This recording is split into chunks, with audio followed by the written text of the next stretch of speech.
নমস্কার, বাংলার দিনলিপির আরও একটি ক্লাসে তোমাদের সকলকে স্বাগত। আজ আমরা পড়ব মাইকেল মধুসূদন দত্ত রচিত অভিষেক কাব্য অংশটি। প্রথমে কবি পরিচিতি সম্পর্কে জেনে নেওয়া যাক। মহাকবি মাইকেল মধুসূদন দত্ত ইংরেজি সাহিত্যে প্রথমে আত্মপ্রকাশ করলেও তিনি প্রসিদ্ধ হন বাংলা সাহিত্যে। বাংলা সাহিত্যে তার আত্মপ্রকাশ নাটক শর্মিষ্ঠার মাধ্যমে। তবে তিনি জনপ্রিয়তা অর্জন করেন তার কাব্য সাহিত্য চর্চার মাধ্যমে। বলতে পারি আধুনিক যুগে কাব্যধারার তিনি একজন পথপ্রদর্শক। তার রচিত কয়েকটি মাত্র নাটক এবং দুটি প্রহসন এবং কয়েকটি কাব্যাংশের মাধ্যমে তিনি আজও আমাদের কাছে চিরস্মরণীয় হয়ে আছেন। আমাদের আলোচ্য অভিষেক কাব্যাংশটি তার মেঘনাদবধ কাব্যের প্রথম সর্গে অন্তর্ভুক্ত। মেঘনাদবধ কাব্যটি 1861 সালে প্রকাশিতও হয়। কাব্যটি 9টি সর্গে বিভক্ত। আমাদের আলোচ্য প্রথম সর্গের কিছুটা অংশ মাত্র। দেখো, যদি আমরা কাব্যের দিকে লক্ষ্য রাখি তবে আমাদের পূর্ব কিছু সূত্র বা পূর্ব কিছু তথ্য জানা অতি আবশ্যক। আমরা ছোটবেলা থেকে রামায়ণের গল্প অনেক শুনে এসেছি, কেউ কম কেউ বেশি। তবে মহাকবি মাইকেল মধুসূদন দত্ত ভারতীয় সাহিত্য, ভারতীয় কাব্যগুলো পাঠের পর তিনি এই রামায়ণ, মহাভারত, এই দুটো কাব্য, এমনকি ইলিয়ড, ওডিসি, এই মহাকাব্যগুলোকে তিনি নতুন রূপ দান করেন। এই মহাকাব্যের মধ্যে থাকা যে সমস্ত চরিত্রগুলোকে আমরা তেমন গুরুত্বই দিই না, তিনি সেই চরিত্রগুলোকে এক অসাধারণ মাত্রায় গুরুত্বপূর্ণ করে তুলেছেন তার কাব্য সাহিত্য এবং নাটক সাহিত্যের মধ্যে, বিশেষ করে তার কাব্য সাহিত্যগুলোর মধ্যে দিয়ে। আমরা যদি রামায়ণের দিকে লক্ষ্য রাখি তবে দেখব সেখানে নায়ক রাম এবং নায়িকা বলতে পারি সীতা। রাম রাবণের যুদ্ধ হয়েছিল, রামের জয়লাভের কথা এবং রামের রাজ্যে কিভাবে তিনি রাজা হলেন, অযোধ্যায় কিভাবে তিনি রাজা হলেন, তার কথাই রামায়ণে কথিত এবং যোষিত হয়ে আছে। তবে এই মাইকেল মধুসূদন দত্ত রচিত মেঘনাদবধ কাব্যে আমরা দেখি নায়ক রূপে রাবণ এবং তার শ্রেষ্ঠ পুত্র ইন্দ্রজিৎকে। কিন্তু একটু আগেই বললাম ভারতীয় রামায়ণ মহাকাব্যে আমরা নায়ক রূপে দেখি রামকে। যেখানে রাম গিয়েছিলেন শ্রীলঙ্কায় রাক্ষসরাজ রাবণকে বধ করতে, সীতাকে উদ্ধার করার জন্য, মাইকেল মধুসূদন দত্ত এই কাহিনীকে অবলম্বন করেই মেঘনাদবধ কাব্য রচনা করলেও সম্পূর্ণ রামায়ণের কাহিনী অনুকরণ করেননি। তার কাব্যে নায়ক রূপে আমরা দেখি রাবণ এবং ইন্দ্রজিৎকে। তিনি রাজ্যহারা অবস্থায় রাবণের দুর্দশার কথা, দুঃখের কথা তিনি তুলে ধরেছেন তার কাব্যে বলতে পারি। তাহলে আমরা কি জানলাম? রাবণের প্রিয় পুত্র বা শ্রেষ্ঠ পুত্র হলেন ইন্দ্রজিৎ। তার নাম ইন্দ্রজিৎ কারণ তিনি দেবরাজ ইন্দ্রকে যুদ্ধে জয়লাভ করেছিলেন, ইন্দ্রজিৎকে জিতেছিলেন তিনি। আবার তার আরেক নাম মেঘনাদ, কারণ তিনি মেঘের আড়াল থেকে যুদ্ধ করতেন। কিন্তু মেঘনাদবধ কাব্যের প্রথম সর্গের নাম অভিষেক হলো কেন? কারণ অভিষেক শব্দের আবিধানিক অর্থ হলো কাউকে বা কোনো ব্যক্তিকে কোনো গুরুত্বপূর্ণ পদে নিযুক্ত করা। আমাদের আলোচ্য অভিষেক কাব্যে অভিষেক শব্দের অর্থ বলতে আমরা বুঝব কোনো রাজ্যের রাজা উপাধিতে কাউকে নিযুক্ত করা। কিন্তু লঙ্কারাজ রাবণ তার সুপুত্র ইন্দ্রজিৎকে যুদ্ধযাত্রাকালে অভিষেক করেছিলেন গঙ্গোদক বা জল দিয়ে, যেটা আমরা কাব্যপাঠের একেবারে অন্তিমে জানতে পারবো। তাহলে মূল পাঠ শুরু করা যাক। দেখো, আমাদের মূল পাঠে কিছু কঠিন শব্দাংশ থাকলেও আমাদের ভয় পাওয়ার কোনো দরকার নেই।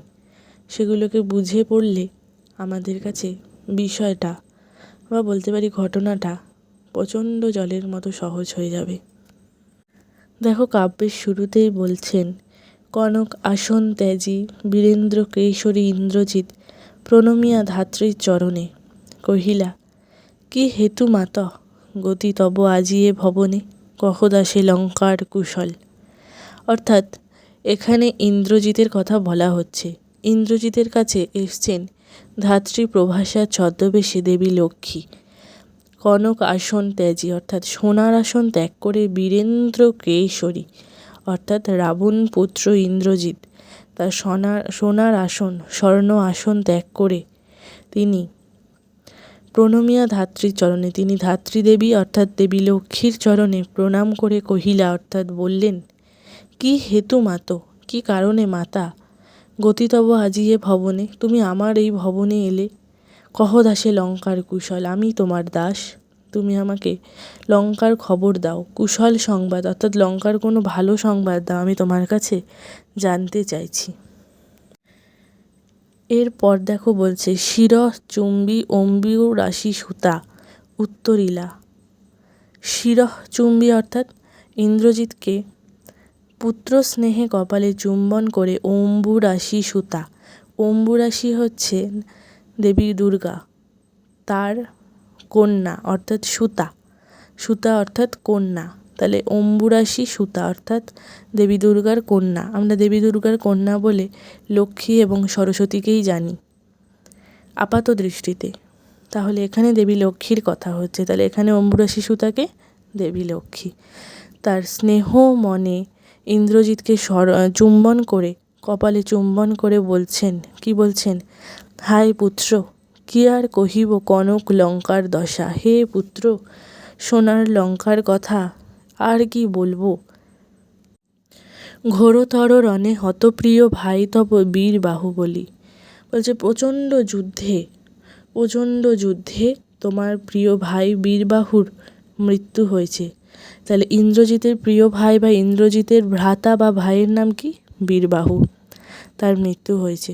তার পরের লাইনে বলছে, তার শোকে মহাশোকী রাক্ষসাধিপতি, তার শোকে কি, পুত্রের মৃত্যু শোকে মহাশোকী চূড়ান্ত শোকপ্রাপ্ত অর্থাৎ চূড়ান্ত শোক পেয়েছেন রাক্ষসাধিপতি, রাক্ষসযুক্ত অধিপতি, রাক্ষসদের অধিপতি বা রাক্ষসদের রাজা কে ছিলেন, রাবণ।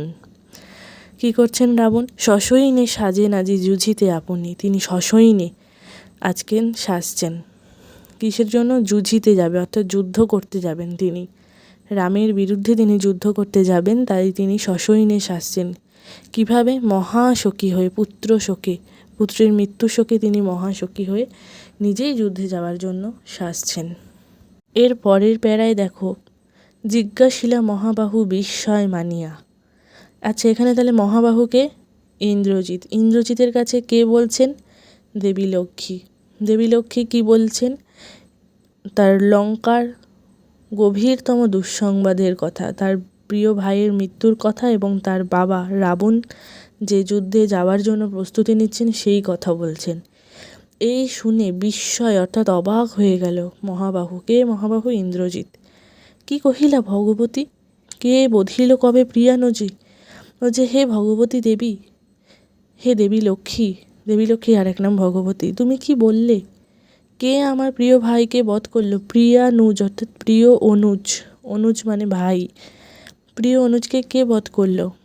এরপর দেখো কি বলছেন, ইন্দ্রজিৎ বলছেন, নিশারণে সংহারিনু আমি রঘুবরে, নিশারণে অর্থাৎ রাত্রিকালীন যুদ্ধে আমি সংহার করেছিলাম, তাকে মেরে ফেলেছিলাম, খণ্ড খণ্ড করিয়া কাটিনু বরশি প্রচণ্ড স্বর বৈরী দলে, বৈরী দল অর্থাৎ শত্রু দলকে আমি খণ্ড খণ্ড করে কেটেছিলাম প্রচণ্ড স্বর অর্থাৎ তীরের আঘাতে। তবে এ বার্তা, এ অদ্ভুত বার্তা জননী কোথায় পাইলে তুমি, শীঘ্র কহ দাসে। বলছে তবে তুমি এই অদ্ভুত বার্তা, আমার প্রিয় ভাইকে মেরেছে, একমাত্র মারতেই পারে রাম। কীভাবে মেরেছে? হে জননী, তুমি আমাকে এক্ষুনি বলো, তুমি শীঘ্র কহো আমাকে, শীঘ্র বলো। দেখো, ইন্দ্রজিৎকে এসে যখন দেবী লক্ষ্মী বলছেন তার প্রিয় ভাই বীরবাহুর মৃত্যু সংবাদ এবং তার পিতা রাবণের যুদ্ধযাত্রার কথা, ঠিক তার আগের রাতে ইন্দ্রজিৎ সত্যিকারেরই তার শত্রুদল অর্থাৎ রাম এবং লক্ষ্মণ এবং তার সমস্ত বানর সেনা সবাইকে কিন্তু হত্যাই করে এসেছিল, সবাইকে প্রায় নিহতই করে এসেছিল। কিন্তু কোনো এক বিশেষ কারণে হনুমানের সহায়তায় সঞ্জীবনী ওষুধ লাগিয়ে তাদের পুনরায় তারা প্রাণ ফিরে পায় এবং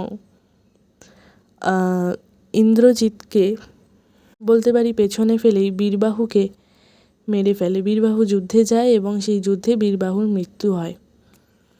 তাই বীরবাহুর মৃত্যু সংবাদ, এই অদ্ভুত রকমভাবে বীরবাহুর মৃত্যু সংবাদ শুনে ইন্দ্রজিৎ সত্যিকারেরই হতবাক হয়। এরপর দেখো, ইন্দ্রজিতের পরে দেবী লক্ষ্মী বলছেন, রত্নাকর রত্নোত্তমা ইন্দিরা সুন্দরী উত্তরীলা। সত্যিকারেরই দেবী সুন্দরী হচ্ছেন পৃথিবীর সমস্ত সৌন্দর্য জিনিসের থেকেও অতুলনীয় এক মানবী। বলা হয় তিনি সমস্ত রত্নের আকর, সমস্ত রত্নের থেকেও উত্তম। পৃথিবীতে যত রত্ন রয়েছে সেই রত্নের ভাণ্ডারগুলো সব যদি এক করেও দেওয়া যায় তবে তার সৌন্দর্যের তুলনা করা যাবে না। তাই রত্নোত্তমা, রত্নের থেকেও উত্তমা ইন্দিরা সুন্দরী। দেবী লক্ষ্মীর আরেক নাম ইন্দিরা। তিনি উত্তর দিলেন, হাই পুত্র মায়াবী মানব সীতাপতি। ওই সীতাপতি অর্থাৎ রাম বা রঘুবর বলেও আমরা রামকেই জানি। রাম মায়াবী মানব, ও মায়া জানে। তব স্বরে মরিয়া বাঁচিল, তো যে তোমার স্বরে, তোমার তীরের আঘাতে সে মরে পুনরায় আবার বেঁচে উঠেছে। আমরা জানি হনুমান শ্রীলঙ্কা থেকে আকাশপথে ভারতে আসে এবং হিমালয়ের এক দুষ্প্রাপ্য জায়গা থেকে গন্ধমাদন পর্বত তিনি নিয়ে যান শ্রীলঙ্কায় পুনরায়। সেখান থেকে সঞ্জীবনী ওষুধের মাধ্যমে পুনরায় প্রাণ ফিরে পায় রাম সহ তার সমস্ত সৈন্যসেনারা। তাই জন্য বলছেন, তব স্বরে মরিয়া বাঁচিল, যাও তুমি তরা করি। তয় বড় একা তরা অর্থাৎ তাড়াতাড়ি যাও। রক্ষ অর্থাৎ রক্ষা করো। রক্ষ কুল মান, তোমার রাক্ষস কুলের মান রক্ষা করো। একাল সমরে রক্ষ চূড়ামণি, এই যুদ্ধে তুমি রক্ষা করো তোমার চূড়ামণিকে অর্থাৎ রাক্ষস কুলের যে শেখর রাবণকে তুমি রক্ষা করো। এরপর দেখো, দেবী লক্ষ্মীর কাছ থেকে তার রাজ্য অর্থাৎ লঙ্কা রাজ্যের এই দুঃসংবাদ শুনে ইন্দ্রজিৎ প্রায় রেগে যান এবং রাগান্বিত অবস্থায় ইন্দ্রজিৎ কী করল, ছিঁড়িলা কুসুম দাম রোষে মহাবলী মেঘনাদ, ফেলাইল কনক বলয় দূরে। অর্থাৎ তার গলায় কুসুম দাম অর্থাৎ ফুলের মালা ছিল, সেটা রেগে গিয়ে ছিঁড়ে ফেলে দিল। ফেলাইল কনক বলয় অর্থাৎ হাতের বালা দূরে ফেলে দিল, ছুঁড়ে ফেলে দিল। পদতলে পড়ি শোভিল কুন্তল অর্থাৎ কুণ্ডল কথার অর্থ হচ্ছে কানের দুল। তার পায়ের তলায় টেনে, তার কানের দুল পায়ের তলায় টেনে ফেলে দিল। দেখবে আগেকার দিনে রাজারা কানে দুল পরতো। রামায়ণের যদি কোনো কাহিনী শোনো বা দেখো, টিভিতে দেখবে রামায়ণের যদি কোনো কাহিনী দেখতে পাও, তবে দেখবে রামায়ণেও রাবণ, রাক্ষস রাজারা, ওখানেও ইন্দ্রজিৎ রয়েছে। ইন্দ্রজিৎ, রাম, রাজা দশরথ সবাই কানে দুল পরতো। এটা হচ্ছে একটা সেই সময়কার আভিজাত্যও বলতে পারি, ছিল রাজাদের আভিজাত্য। আচ্ছা দেখো, বলছে পদতলে পরি শোভিল কুন্তল অর্থাৎ তার কানের দুল তার পায়ের তলায় পড়ে থাকলো। ঠিক যেমনভাবে যথা অশোকের ফুল অশোকের তলে আভাময়, যেমনভাবে অশোক গাছের ফুল অশোক গাছের তলায় পড়ে থাকে ঠিক সেরকমভাবে। আর নিজেকে ধিক্কার দিয়ে বলছেন, ধিক মোরে, নিজেকে ছিছি বলছেন। কহিলা গম্ভীর কুমার, গম্ভীরে কুমার, কুমার গম্ভীর করে বলছে। কুমার কে? ইন্দ্রজিৎ। হা ধিক মোরে, বৈরীদল বেড়ে স্বর্ণলঙ্কা হেথা আমি বামাদল মাঝে। বলছে স্বর্ণলঙ্কা অর্থাৎ আমাদের সোনার লঙ্কায় শত্রুদল ক্রমে বেড়েই চলেছে, আর আমি এখানে বিলাসিতা করছি। এই কি সাজে আমারে? দশাননাত্মজ আমি ইন্দ্রজিৎ। বলছে আমার কি এটা সাজে? আমি দশাননাত্মজ অর্থাৎ দশানন যুক্ত আত্মজ, আত্মজ অর্থাৎ পুত্র, আর আত্মজা অর্থাৎ কন্যা। বলছে আমি দশাননাত্মজ, আমি দশাননের আত্মজ, দশাননের পুত্র ইন্দ্রজিৎ আনো রথ তরা করি, খুঁজাবো এ অপবাদ বোধি রিপুকুলে। বলছে তাড়াতাড়ি রথ আনো, আমার এই অপবাদ আমি ঘোচাবো রিপুকুলকে বধ করে, অর্থাৎ শত্রু দলকে বধ করে। তাহলে শত্রু কথার সমার্থক শব্দ আমরা দুটো পেলাম এখনো পর্যন্ত, বৈরী আর রিপু। তাহলে দেখো এবারে ইন্দ্রজিৎ যুদ্ধে যাওয়ার জন্য প্রস্তুতি নিচ্ছেন, যুদ্ধে যাবেন। সেই যুদ্ধে তিনি কিভাবে সাজছেন দেখো, কি সুন্দর উদাহরণ দিয়েছেন মাইকেল মধুসূদন দত্ত। সাজিলা রথীন্দ্রর সর্ববীর আভরণে, রথীন্দ্রের ঈর্ষভ অর্থাৎ শ্রেষ্ঠ যোদ্ধা সাজলেন। কীভাবে সাজলেন? বীর আভরণে, যুদ্ধের আবরণে সাজছেন, বীরের মতো দাপট নিয়ে সাজছেন। ঠিক কেমনভাবে সাজলেন? যেমনভাবে হৈমবতী সুত যথা নাসিতে তারকে মহাসুর। একটু আগে আমি বলেছিলাম সুতা অর্থাৎ কন্যা, সুত অর্থাৎ দন্তেশয় সুত, সুত অর্থাৎ পুত্র। হৈমবতী হচ্ছেন দেবী দুর্গা। দেবী দুর্গার তো অনেক নাম রয়েছে, হৈমবতী আরেক নাম। একটু আগে আমরা জেনেছিলাম অম্বুরাশি এক নাম, এখন জানছি হৈমবতী আরেক নাম। হৈমবতী সুত অর্থাৎ কার্তিক। যেমনভাবে তারকা অসুরকে বধ করার জন্য সেজেছিল, ঠিক তেমনভাবে ইন্দ্রজিৎ সাজছেন। কিংবা যথা বিহন্নলারূপী কিরীটী বিরাট পুত্রসহ উদ্ধারিতে গোধন সাজিলা সুর সমে বৃক্ষমূলে। এই জায়গাটা বোঝার ব্যাপার রয়েছে। দেখো, বিরাট রাজার গোধন রক্ষা করার জন্য নপুংসক ছদ্মবেশধারী অর্জুন, মহাভারতের অর্জুন, রামায়ণ নয়, এখন মহাভারতের অর্জুনের কথা বলছেন। অর্জুন বীর সাজে যেমন সেজেছিলেন, সেজে সমী বৃক্ষমূল অর্থাৎ ছোট বা বালক জাতীয় গাছের তলায় দাঁড়িয়েছিলেন, ঠিক সেরকমভাবে তিনি সাজছেন। ইন্দ্রজিৎ সাজছেন বীরের সাজে। তাহলে কার্তিক যেমনভাবে সেজেছিল আর অর্জুন যেমনভাবে সেজেছিল, ঠিক তেমনভাবেই কিন্তু ইন্দ্রজিৎ সাজছেন। এরপর দেখো বলছেন মেঘবর্ণ রথ চক্র বিজলির ছটা, ধ্বজ ইন্দ্রচাপ রূপী তুরঙ্গম বেগে আশুগতি। অর্থাৎ তার রথ কেমন? মেঘের মতো বর্ণ। রথ বলতে আমরা রথযাত্রা জগন্নাথ দেবের রথ নয়, কিন্তু এখানেও আমরা ওটাই বুঝি রথ বলতে। আগে রথ বলতে আকাশপথে যে রথ চলতো, আকাশপথে যে সমস্ত গাড়ি চলতো সেগুলোর কথা বলছে। রামায়ণ যদি তোমরা কেউ টিভিতে দেখে থাকো তবে দেখতে পাবে রথের ছবি সেখানেই রয়েছে, অথবা পৌরাণিক কোনো ছবি তোমরা ইন্টারনেট থেকে দেখতে পেলেও সেখানে দেখতে পাবে রথ। দেখো বলছে মেঘের মতো বর্ণের মতো রথ, তার সেই রথের চক্রে অর্থাৎ চাকায় কি বিজলির ছটা বেরোচ্ছে, বিদ্যুৎ বেরোচ্ছে। ধ্বজ ইন্দ্রচাপ রূপী, ইন্দ্রের ধনু রয়েছে, ধ্বজ অর্থাৎ পতাকা, ইন্দ্রের ধনুর চিহ্ন রয়েছে, ওই রথে একটা পতাকা উঠছে। তুরঙ্গম বেগে আশুগতি, তুরঙ্গম অর্থাৎ ঘোড়া, ঘোড়া প্রচণ্ড বেগে বাতাস ছুটিয়ে আসছে। রথে চড়ে বীর চূড়ামণি বীর দর্পে, নিজের দাপটের সঙ্গে, নিজের একদম চূড়ান্ত দাপটের সঙ্গে ইন্দ্রজিৎ রথে চড়লেন। হেনকালে প্রমীলা সুন্দরী ধরিপতি কর যুগর, পতি কর যুগর। পতি কথার অর্থ হচ্ছেন স্বামী। তাহলে হেনকালে অর্থাৎ এমন সময় প্রমীলা সুন্দরী অর্থাৎ প্রমীলা তার পতি অর্থাৎ স্বামী ইন্দ্রজিতের করযুগর ধরলেন, এসে ইন্দ্রজিৎকে ধরলেন। তাহলে ইন্দ্রজিতের স্ত্রীর নাম কি? প্রমীলা। হায় রে, দেখো মাইকেল মধুসূদন দত্ত উদাহরণ দিচ্ছেন কেমনভাবে ধরলেন। হায় রে যেমতি হেমলতা আলিঙ্গয়ে তরু কুলেশ্বরে। অর্থাৎ ছোটোখাটো যে গাছগুলো, লতানো গাছগুলো যেমনভাবে বড় গাছকে জড়িয়ে ধরে, আষ্টে পৃষ্ঠে জড়িয়ে ধরে নিজেকে বাড়িয়ে তোলে, নিজে বেড়ে ওঠে, ঠিক তেমনভাবেই যেন এসে ইন্দ্রজিতের পা জড়িয়ে ধরলেন প্রমীলা সুন্দরী। জড়িয়ে ধরে কি বলছেন? কহিলা কাঁদিয়া ধ্বনি, সে কেঁদে বলছেন কোথা প্রাণসখে রাখিয়ে দাসীরে কহ চলিলা আপনি। বলছে আমি তোমার দাসী, তুমি আমাকে একা রেখে তুমি কোথায় যাচ্ছ হে প্রাণসখা? কেমনে ধরিবে প্রাণ তোমার বিরহে, আমি তোমার বিরহে কিভাবে আমার প্রাণ ধারণ করে থাকব। এই অভাগী, আমি তোমার অভাগী, কীভাবে আমি আমার প্রাণটা ধারণ করে রাখবো তোমার ছাড়া। হায় নাথ, আবার উদাহরণ দিচ্ছেন, দেখো কি সুন্দর। হায় নাথ, গহন কাননে ব্রততি বাঁধিলে সাধে করি পদ যদি, তার রঙ্গরসে মন না দিয়া মাতঙ্গ যায় চলি, তবু তারে রাখে পদাশ্রয়ে যূথনাথ। অর্থাৎ গভীর বনে হাতির পায়ে লতা জড়ালে, অর্থাৎ লতানো গাছ জড়িয়ে গেলে হাতি তাকে গুরুত্ব না দিলেও একেবারে ছিঁড়ে ফেলে না। তাই বলছে দেখো, তবু তারে রাখে পদাশ্রয়ে যূথনাথ। যূথনাথ এবং মাতঙ্গ দুটোই হচ্ছে হাতির সমার্থক শব্দ।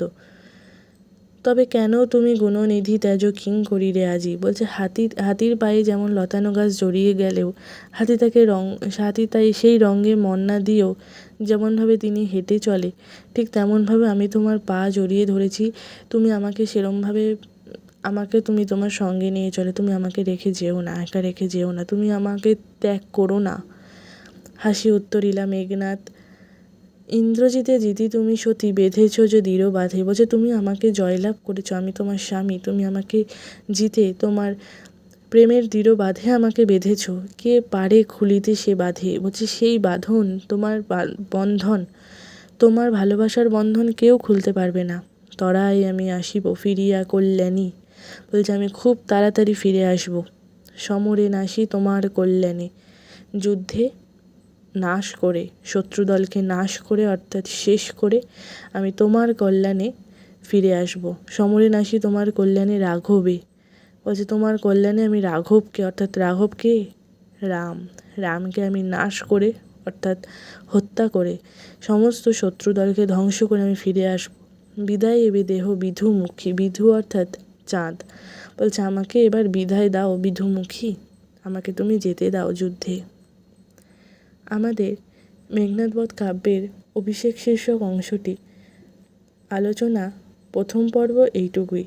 পরবর্তী পর্ব জানতে হলে এবং পরবর্তী পর্বের বিস্তারিত আলোচনা পরের ক্লাসে দেওয়া থাকবে।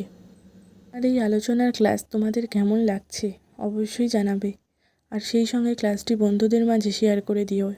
এবং এরকম আরও বিষয়ভিত্তিক আলোচনা পেতে হলে চ্যানেলটি লাইক করে সাবস্ক্রাইব করে বেল আইকন প্রেস করে দিও। ধন্যবাদ।